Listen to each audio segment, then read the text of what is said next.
Hello students, I've recorded some instructions here for you for today's assignment. Please follow along. The instructions are in Canvas as well. Probably be a good idea to have those pulled up and then watch this video. Then you can just walk through that kind of step by step in Excel. Once you're done with your assignment, you will go ahead, turn that in Canvas, and then there's an Excel pixel art assignment in there as well. So you'll have the basics you need to work on the Excel pixel art after this. Working in Excel, which is another great Microsoft product. So first thing, if you've never used Excel before, this is what Excel looks like. To open it for the first time on our Macs, you likely will need to go to the Launchpad, and then we're going to type in Excel, E-X-C-E-L, and click on Excel. And this should be what opens up after a minute. So just a few quick parts to Excel. Up top we have our different tabs up top in the ribbon. You'll see the Home tab, which is where we'll be working today. I think everything we do today is going to be in the Home tab. Looks very similar to Word, looks similar to PowerPoint, which we're all familiar with. So there will be a few new things we get into, but in general things should be pretty similar to Word. Where it gets a little different is down below here. So we're going to be working in cells, which is each individual box. So when we reference a cell, the name of the cell is going to be displayed right up top here where my cursor is at. So I'm in cell A2 right now, so I'm in column A. Columns go up and down, rows go across. Where those two meet, that's my cell name. So I'm in cell A2 right now. So now I'm in C2 and D6. It all shows me up top on the left here what cell I have selected, or cells if I have multiple cells. Next thing here, we can enter in data directly into the cell, so I can just start typing and enter in what I want in the cell.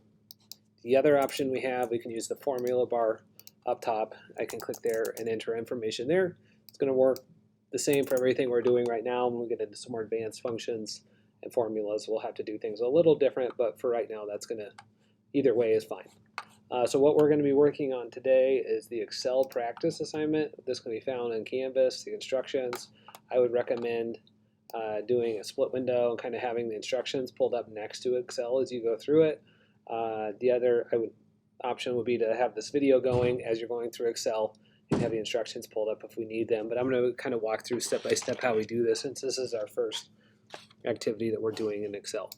So first thing here, tells me in the instructions, we're going to enter the following data into Excel. It tells me in Excel A1, I'm going to enter in the word month. Cell B1, we're going to enter an average temperature. It tells me then in cell A2 to A13, we're going to enter in the names of the months. I'm going to start writing those out as I'm talking. January, February, March, April, May, June, July, August, all the way down to December. So if we did it correctly, we should be down at cell A13 now with December.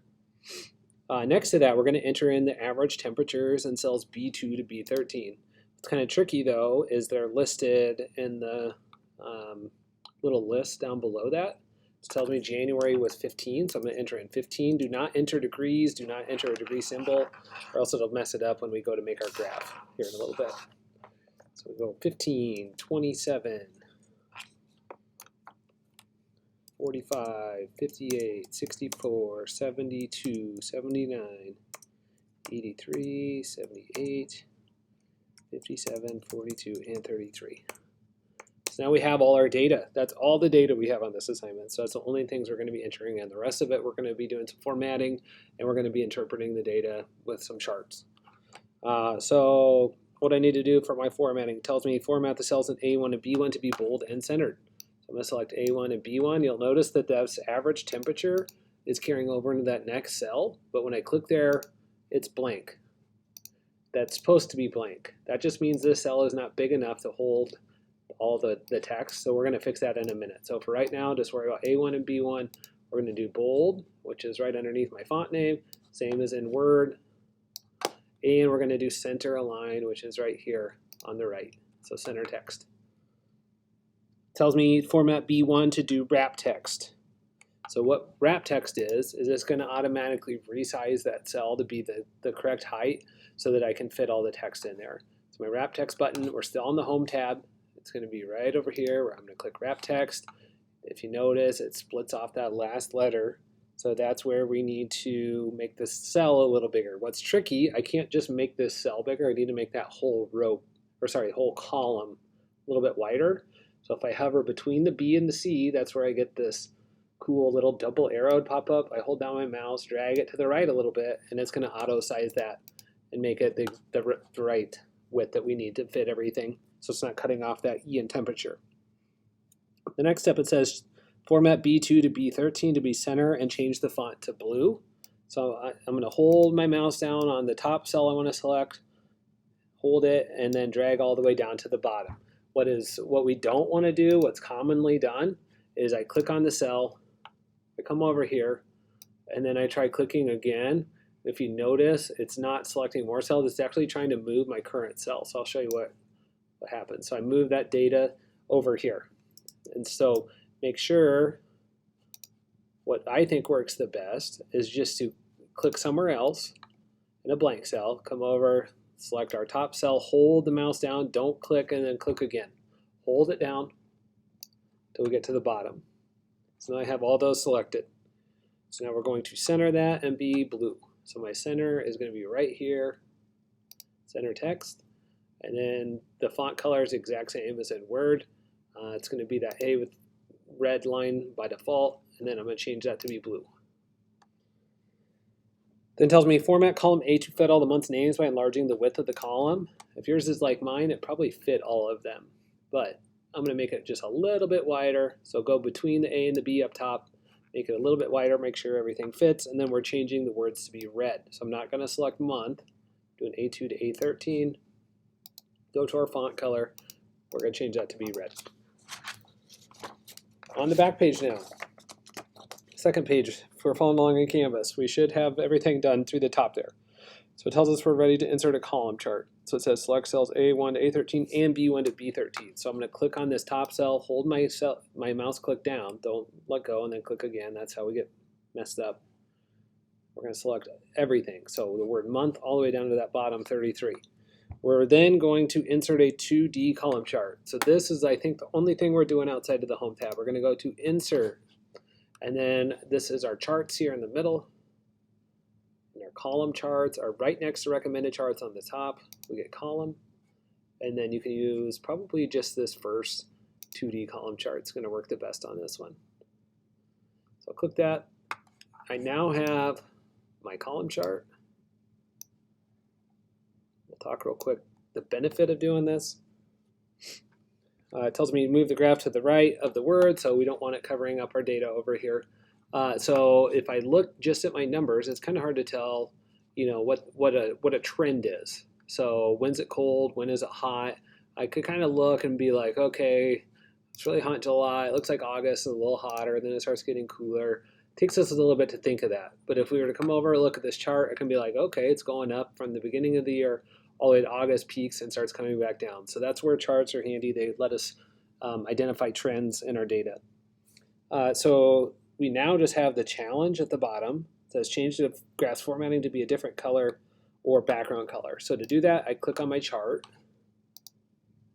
I can then go to chart design, and I can pick a different chart design if I want to do that there.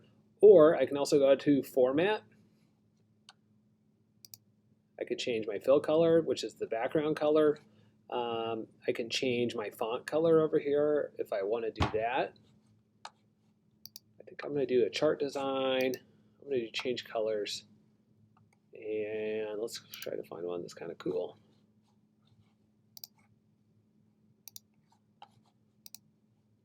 I like that one, so I'm going to go with it. So that's kind of some ways we can do a little bit more styling on our chart. Last part, it says create a border and inside lines of cells being used.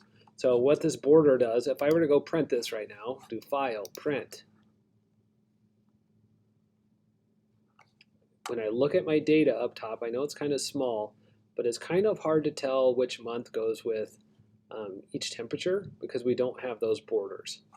So what we're going to do is we're going to select all that information, and then in the Home tab, right below my font size, I have this kind of weird looking box, and this is my border, so I'm going to click that arrow next to it, and I'm going to do all borders. So now it added those borders, made the lines a little darker in between, but if I were to go to File, Print, and then I were to print this out, it now has the borders, make it a lot easier to read if I was printing this out and sharing it with somebody. So that's why we would use the borders. So last part here, just look it over, make sure everything looks correct. It should look basically the same as mine here. Zoom in a little bit to make sure yours kind of looks the same. And then we'll do File, Save As. You can just call it Excel Practice. Save it in your documents. Save. And then you can go turn that in Canvas. Hopefully that was a good little walkthrough. A lot of it probably is review from the middle school class, but I think it's important that we do know how to do the practice. So after you get this done, get it turned in, you can work on the pixel art, which the instructions are in Canvas as well, which is a fun little project. And that's it for today. Thanks.